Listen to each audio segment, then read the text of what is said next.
When I graduated basic training, my father handed me this.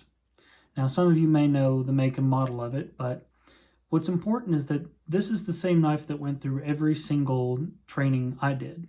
It went through military flight school, and it traveled the planet with me for almost 8 years.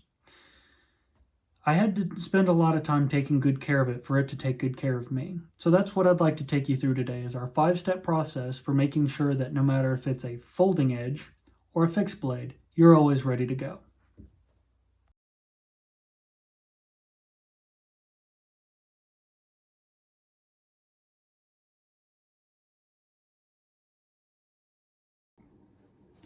Alrighty, so in order to get through our checklist, I've gone ahead and upgraded my edge from something smaller to something a little bigger so that you guys can get a better view of it. So for our 5-step method, we start with C in our cush P, and that starts with clean. I want to make sure that this is as clean as possible, both on the edge and through the handle and through on the inside. Now, I've written before about there's all sorts of stuff that can get inside here and cause issues, and we want to make sure that that's cleaned out as best as possible. If you're using a fixed edge knife, then go ahead and check your sheath as well. Make sure that that's cleared out on the inside. Now, the U really stands for uninhibited movement. We just shortened it to just U. And really, I'm checking the action on this to make sure, does this open and close as it should? Is there anything prohibiting in here that's causing any errors in movement? And if there is any movement, I want to stop right there and have this adjusted and have it looked at by a professional. But if this is all working great, then we can move on to the S, which is the fun part, which stands for our sharpening practice.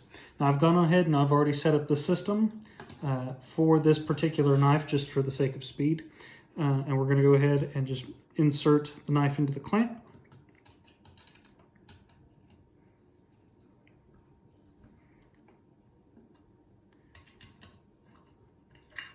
Like so. Now, when it comes to sharpening, we're going to use a stone. And why we use stones is because they're very cheap, they're very effective at what they do. You can use an electric sharpener, but we prefer manual ones. This one comes in extremely light. It comes with a carrying case, and it'll allow you to put it in your bag or into your kit and be mobile with you no matter where you go. So we've gone ahead and preset our stone, we've preset our angle.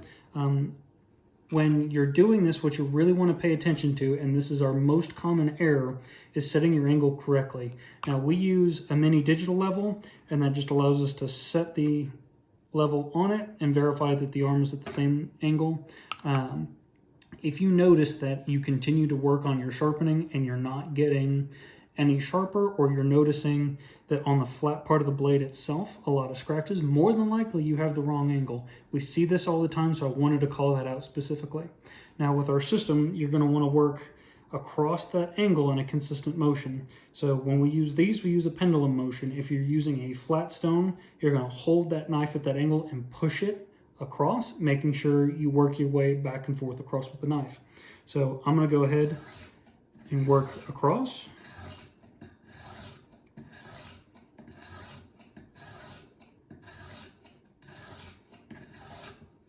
Now, I've done 10 here. What I do is at 10, I'll flip the knife over and I'll come back across.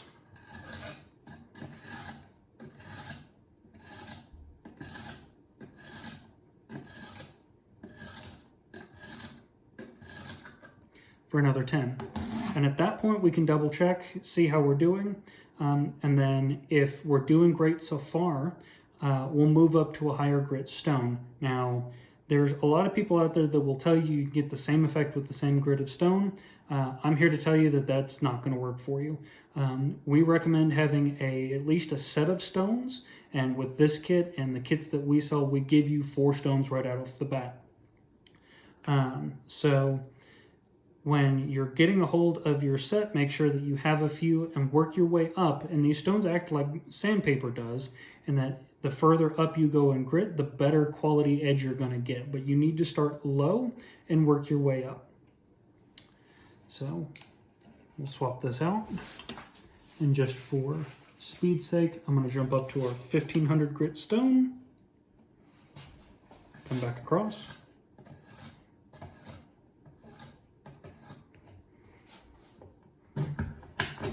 Flip it back over.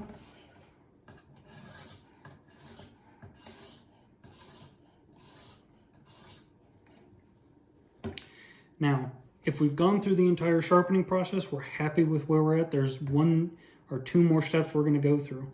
Now, the H in our cush P comes from the word hone, and we never leave a sharpening session without honing our edge. Now, there's a lot of different methodologies here that you could do. If you have a strop, this works great. You're going to make sure that your knife is at that same angle you have before that it's currently set at now. And if you're using one of our systems, we actually have strop attachments that allow you to plug a strop into the system and keep going. So if, let's say for sake of argument, this was set up as a strop, what we're going to do would be then to set it back, and we're going to work towards us in a pulling motion to pull that edge back flat. Invert again, work our strop back across so that our blade is nice and flat and level. Now finally, our last step in our cush P method requires us to actually protect this edge. Now I'm going to go ahead and take it out.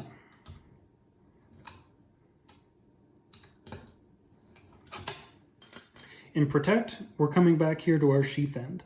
So for this one, I want to make sure one more time that there's no extra gunk, there's no issues inside the handle itself, and simply making sure that that edge is protected and there's no harm that's going to come to it. If you're working with a fixed blade, you're going back and really checking and making sure that your sheath is top quality and ready to go. There's nothing inside of it, there's no errors with it, and we want to make sure that that edge is as protected as possible, because when it's at its sharpest is when it's also at its most vulnerable. So making sure that that edge is nice and sharp and protected is key. So this has been our 5-step cush P method. Clean, uninhibited movement, sharp, honed, and protected.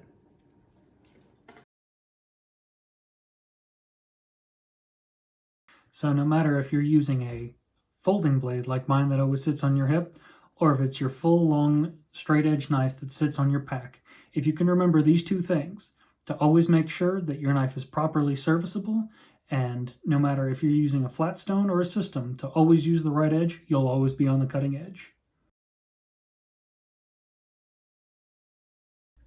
Just like a certain well-known movie brand, since you made it to the end of the video, I'm going to toss you a little bonus. So if you follow the link below, here's what I'm going to do. Our cush P checklist, I'm going to go ahead and give it to you.